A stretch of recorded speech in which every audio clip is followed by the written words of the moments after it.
안녕하세요. 배신의 장미입니다. 오늘의 사연 시작하겠습니다. 시어머니 물음에 지극히 이성적이고 평범한 대답을 했다가 하마터면 온팡 다 뒤집었을 뻔한 사람입니다. 자신의 말을 따라주지 않을 거면 그리고 도와주지 않을 거면 이혼하라는 말까지 들었었어요.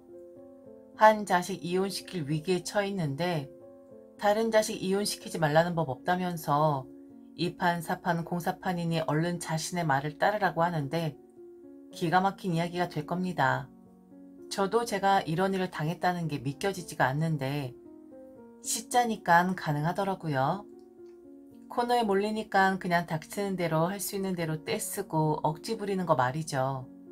남편은 둘째입니다. 시댁은 아들만 있어요.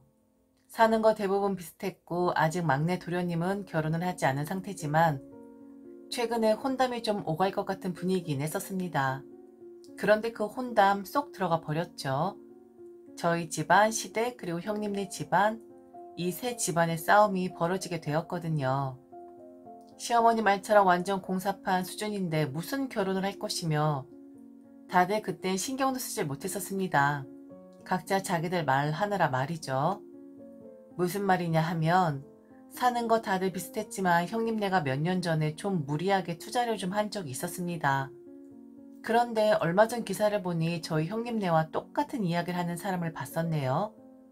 5억을 빚졌는데도 여전히 월급이 나오면 그 잃어버린 돈을 만회하기 위해 투자를 지속한다는 저희 형님네가 그랬었는데 다행히 다른 형제들에게 돈을 융통해 가진 않았는데 시어머니에게 좀 크게 돈을 빌린 듯 했습니다. 어떻게 돈에 집착하는 시어머니를 구워 삶았는지 모르겠지만 꽤나 큰 돈을 시어머니가 형님네 부부에게 빌려주신 듯 하더라고요. 얼마를 변제했는지 변제 계획은 어떤지 당연히 저희가 상관할 바 아니었었기에 빠져 있었었는데 시어머니가 제게 묻는 겁니다. 자신이 돈을 받아야 하는지 아니면 받지 말아야 하는지를요. 자리를 잡고 정색을 하면서 제게 물어본 게 아니라 저는 시댁에서 설거지를 하고 있었고 시어머니는 TV를 보고 계셨었는데 정말 아무 뜻 없이 물어보는 거라 여겼고 저는 솔직하게 답변을 해드렸죠. 보통의 상식적인 답변을 말이죠. 시어머니 말을 들어보니 좀 고민을 하고 계셨었더라고요. 처음에 융통해간 돈을 조금씩 갚긴 했었는데 언젠가부터 그 들어오는 돈이 딱 끊겼다는 겁니다. 그런데 자신의 아들이고 며느리다 보니 왜 돈을 갚지 않느냐 말을 하는 것이 매우 애매하다 느끼셨대요. 돈 가지고 혹시나 자식과 부모 간에 사이 틀어질까 싶어 겁도 난다고 했었고요. 우리 시어머니가 정말 그런 분이 아닌데 역시 연세를 드셔서 그런가 마음이 많이 약해지셨구나 싶었습니다. 돈이 아예 들어오질 않고 얼마 전에 또다시 돈을 빌려달라 하는 뉘앙스를 풍겼는데 저 같으면 어찌하겠느냐고 물어보시는 겁니다. 제가 자식에게 돈을 빌려준 부모 입장은 되어보지 않았기에 우선 저는 돈을 빌려간 자식의 입장으로 말을 할 수밖에 없었어요. 분명 돈을 빌려간 자식들은 반드시 갚아야 한다는 부담이 있을 것이라고 했습니다. 갚지 못하는 매달 들였던 돈인데 더 이상 못 드리는 것에 대해 죄송함도 느낄 것이고 변제 계획이라고 말씀드려야 하는데 만일 그 계획조차 언급이 없는 거라면 아마 상황이 많이 좋지 않을 것이라고 하지만 부모가 항상 자식의 입장만을 고려해서는 안 된다고 했어요. 더군다나 연세를 드신 부모님이라면 더더욱 말이죠. 만일 연세 드셨어도 경제활동을 하고 있다면 별 문제되지 않겠지만 그게 아니고 돈이 부족하다 생각이 되신다면 변제 계획이라도 알려달라 자식에게 말하는 게 맞는 거라 제 생각을 이야기했죠. 사실 그렇잖아요. 젊은 자식들은 뭐 노동 일이라도 해서 경제활동을 할 수 있는 것이고 연세 드신 시어머니보단 돈을 벌 수 있는 일감이 더 많을 테니 무조건적으로 자식의 입장만 헤아리는 건 밑빠진 독에 물 붓는 희생이라고 생각을 했었습니다. 그리고 아주버니의 요즘 행태도 저는 마음에 걸렸었고요. 그렇게 연세 드신 시어머니 돈 끌어다가 투자를 해서 망하고 게다가 빚까지 졌으면 이제 그만해야 하는데 멈추질 못한다고 형님에게 들었었거든요. 그 일로 형님도 많이 괴로워하고 있었고 이혼까지 고려 중이다. 정말 어찌해야 할지를 모르겠다. 사람이 정신이 나갔는지 계속 원금 회수를 할 수 있다 고집을 부리는데 시어머니에게도 죄송하고 면목없고 정말 미치겠다라는 소리를 들은 적이 있었거든요. 그런데요. 저는 형님의 저런 말 믿지 않습니다. 다행스럽게 다른 형제들에게는 돈을 빌려가지 않았었다라고 말씀을 드렸잖아요. 왜냐면 돈을 빌려달라는 말을 다른 형제들에게 안 하는 게 아니라 못하는 거였거든요. 저희 형님 부부가 돈에 관련해서는 특히나 자신들의 돈이 아닌 남의 돈에 대해서는 아주 인심이 넉넉하신 분들이세요. 이게 무슨 말이냐면 한 번 돈을 빌려주면 절대로 갚질 않습니다. 이해를 할 수 없을 정도로 왜 저러지 싶을 정도로 그래요. 그리고 흔히 돈을 갚아야 하는 시일이 왔는데도 만일 갚지 못하면 사람이 미안하게 생각하는 구석이라도 있어야 하잖아요. 좀 행동거지가 다른 면이 보여야 하잖아요. 그런데 똑같습니다. 왜 돈을 안 갚는 거지? 라고 저희 행동거지는 어색해지는데 형님네 부부만 아무렇지 않아요. 저희 부부도 형님네 부부에게 당했었고 그리고 도련님도 당했었고요. 한 1년 동안 빌려간 돈을 갚지 않았었고 그 빌려간 돈에 대해 언급조차 하지 않았었던 사람입니다. 마치 돈 빌린 적이 없는 그런 사람들처럼요. 저는 처음 봤어요. 그런 사람들. 사람들이 이상한 사람들은 아닌데 돈에 관련해서만 꼭 자신의 돈이 아닌 남의 돈에서는 빌려가도 그냥 그걸로 끝인 거를 보면서 얼굴색 하나 변하지 않고 갚지 않는 것에 미안해한다거나 난감해한다거나 하는 모습 보이지 않는 거 보면서 그냥 다 이상해 보이더라고요. 돈 때문에 사람이 이상해 보인다는 것 자체가 좀 속물 같긴 하지만 실제로 그랬습니다. 돈 가지고 인성까지 논하는 건 좀 심했다 하실 수도 있는데 실제로 그랬어요. 솔직히 돈 문제 터지기 전엔 좋은 형님이었고 딱 형님 상이다 라고 생각을 했었는데 그 돈 문제 딱 터지고 나서 사람을 돌아보니 다 이상해 보이더라고요. 이해를 전혀 할 수가 없었으니까요. 결국 1년 뒤에나 그 돈 받을 수 있었습니다. 저희 부부도 그렇고 도련님도 그렇고 우리가 빌려준 건데 갚아주셔서 감사합니다 라는 소리 하면서 그 돈 돌려받아야 했어요. 그리고 그때 이야기를 하긴 했었죠. 다시는 돈 거래는 하지 말자고요. 앞으로는 10원 한 장이라도 형제간에 융통해 가는 일은 없게끔 하자. 이러다가 가족이고 뭐고 뭔 일 생기겠다. 그런 이야기를 나눴으니 형님이잖아요. 시어머니 다음으로 어른이잖아요. 창피해서 저희에게 말 못하는 거라 생각을 하고 싶지만 저희에게 융통해 갈 수 있는 돈은 소액이고 시어머니에게는 좀 큰 금액으로 융통할 수 있으니 시어머니에게 눈이 돌아간 것이라고 생각을 해요. 이건 제 생각이 아니라 남편도 그랬고 도련님도 같은 생각이었습니다.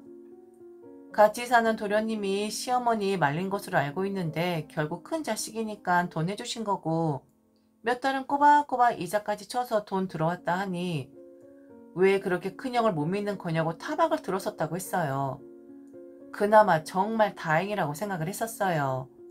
동생들 돈을 우습게 생각해도 그래도 어머니 돈은 우습게 보지 않는구나. 우리처럼 오래 시간 걸려 거의 빌듯이 돈을 되돌려받진 않으시겠구나. 연세 드신 분이라 그래도 양심은 있게 행동을 하는구나 싶었는데 또 끊긴 겁니다. 안에서 새는 바가지 밖에서도 샌 거죠. 절대로 빌려주지 말라 했었는데 안 된다고 했었는데 왜 큰형을 못 믿는 것이냐라고 타박을 했었는데 이제 와서 고민을 토로하시네요. 그리고 제 의견을 물으시네요. 미주알 고주알 떠들고 싶었고 어머니가 정말 실수를 하신 거다. 돈 절대로 쉽게 돌려받지 못할 거다. 결국엔 형제 돈들도 우습게 보는 거였고 시어머니의 돈도 우습게 본 거였는데 그들은 남에게 빌린 돈을 갚아야 한다고 심각하게 생각하는 사람들이 아니고 까마귀 고기라도 먹은 듯이 기가 막히게 잊어버리는 사람들인데 어머니가 걸려든 거다. 된통 걸려 드셨으니 마음고생 좀 하실 거다. 다 털어놓고 싶었지만 그럴 순 없으니 최대한 좋게 좋게 말씀을 드린 거였습니다. 절대로 형님네 부부와는 돈거래하면 안 되거든요. 절대로 하면 안 되는 그런 사람들이거든요. 그런데 저의 저 지극히 평범하고 상식적인 대답이 제게 부메랑이 되어서 돌아온답니다. 기가 막히고 코가 막히게끔 말이죠. 큰 자식이니 조심을 하긴 했었겠죠. 문제 일으키고 싶지 않았겠죠. 그리고 내가 바란다라는 식이 아닌 다른 자식들이 그렇다더라 하면서 탓을 좀 하고 싶으셨겠죠. 시어머니가 그러시더군요. 형님하고 이야기를 했다 합니다. 제가 시어머니에게 말한 부분에 대해서 말이죠. 형님도 동서가 한 말이 절대적으로 옳은 것이라고 했고 어떨 때 보면 동서가 자신보다 더 형님 같다라는 소리까지 했다 합니다. 자신보다 더 책임감이 있는 사람 같다면서요. 그러면서 시어머니 돈에 대해 변제 계획을 이야기했는데 거기에 제가 들어가 있더라고요. 형님 부부가 아니라 형님과 제가 들어가 있더군요. 무슨 말인가 싶죠? 아, 진짜 웃기지도 않아서. 형님이 시어머니에게 그렇게 옳은 말하는 동선이 모른 채를 안 할 것 같다면서 앞으로 저와 다달이 얼마씩 책임지고 시어머니에게 돈을 갚겠다고 했다라는 겁니다. 아주버니가 아니라 저와요. 아주버니는 지금 정신이 반쯤 나가 있어서 전혀 이성적인 판단을 못하니 이성적이고 책임감 있는 저와 시어머니 돈 갚게끔 한번 노력을 해보겠다고 했대요. 시어머니 왈. 나는 뭐 누구한테라도 받으면 되는 거니까 아무 문제 없지. 첫째가 너를 의지 많이 하더라. 그러면서 너가 나를 그렇게 생각하는 줄 몰랐다고. 그렇게 시어머니를 생각하는 사람이라면 자신을 도와줄 거라고 첫째가 그러는데 도와줄 수 있지? 네가 말한 것처럼 내가 자식을 위해서 무조건적으로 희생을 할 필요는 없는 거잖아. 게다가 늙은 내가 어디 가서 돈을 벌겠니? 네가 그렇게 말해줘서 얼마나 고마웠는지 모른다. 역시 나를 생각해주는 건 너밖에 없는 것 같아. 어머니, 그러니까 저보고 형님네가 빌려간 돈을 형님과 함께 어머니한테 갚으라는 그 말씀이신가요? 지금 그걸 원하시는 거죠? 그래, 첫째도 너랑 하면 갚을 수 있을 것 같대. 아유, 지금 걔들 난리도 아닌 것 같더라고. 이혼까지 이야기하는데 내가 그런 소리까지 들어야겠니? 한 녀석 이혼하는데 또 다른 녀석 이혼하지 말라는 법 없다. 이거 해결 안 되면 그냥 나 2판 4판이야. 너랑 같이 의논해서 내 돈 갚을 수 있다라고 하니까 나를 위해서 좀 그리 해줘. 너가 옳은 말 했잖아. 내가 희생하면 안 된다며. 그렇게 말했잖아. 참 기막히다 했어요. 저희 그 대답이 누구에게 물었어도 다들 그리 대답을 했을 텐데 괜히 오지랖을 떨어서 덤탱이 쓰게 생겼다고 그리 말했네요. 제가 왜 갚냐고 했습니다. 이혼한다고요? 그건 그들 사정이지. 아니 시어머니 돈 안 갚는다고 시어머니가 지금까지 뭐라 한 것도 아니고 모른 체 하면서 또 돈 끌어다 투자한 사람들이 이혼을 한다고? 지금 그 이혼이라는 말 꺼내면서 협박하는 거 아니냐고 했습니다. 좀 말이 되는 소리를 하라고. 왜 제가 갚아야 하며 왜 제가 책임을 져야 하는 거냐고. 그럼 그 말 취소한다 했어요. 이런 책임이 올 줄 알았으면 당연히 그리 말 안 했을 거라고 다르게 말했을 거라고 했습니다. 절대로 못 받으실 거예요, 어머니. 당연히 안 갚아요. 그들은 원래 그런 사람들이거든요. 남의 돈을 먹같이 생각하는 사람들이라서 형제 돈, 부모님 돈 떼어 먹을 수 있는 만큼 떼어 먹을 거고 모른 척 할걸요? 많이 힘들다 하면 입으로만 죄송해요, 어떻게 하죠 할 사람들이지 책임 있는 행동할 사람들 아니에요. 어머니 첫째 아들과 며느리가 그런 사람들이거든요. 지금도 봐요. 저를 걸고 넘어지는 거. 제가 왜 갚나요? 왜 저를 걸고 넘어지죠? 우선 이거 자체가 웃기다 생각하지 않으세요? 저랑 같이 갚겠다는 형님 말 자체가 절대로 안 갚을 겁니다. 어머니 거지 되시는 거예요. 뭐 어떻게 하나요? 어머니 첫째 아들이고 며느리인데 그냥 받아들이세요. 어머니 스스로 판 무덤이니까. 형님이란 사람한테는 문자로 쌍욕했어요. 왜 쌍욕을 먹어야 하는지는 네가 알아서 생각을 하라 했고 그리고 앞으로는 절대로 얼굴 보지 말자 했습니다. 남편 도련님한테 다 말할 것이고 절대로 걸려들지 않게끔 우리 서로 말할 거니까 제발 좀 형제들 좀 니들 인생에 끌고 들어가지 말라고 했어요. 형님이면 좀 형님답게 굴라고 만일 얼굴 보면 그 뒷일은 절대 책임 못 진다 했습니다. 아무 말 없긴 하대요. 지도 좀 억지라는 걸 알긴 했나? 뭐 알든지 말든지 그건 제가 상관할 바 아니고 정말 얼굴 보면 확 그냥 면상을 그어버릴 참이에요. 그런 깽값이라도 받을 수 있을 테니 저한테 면상 드림일 수도 있겠네요. 정말 끔찍한 사람들입니다. 돈에 대해서는 그리고 어떻게든 책임 회피하고자 하는 것에 대해선 너무너무 끔찍한 그런 악독한 사람들이에요. 지금까지 들어줘서 진심으로 감사합니다. 이상 미신의 장미였습니다.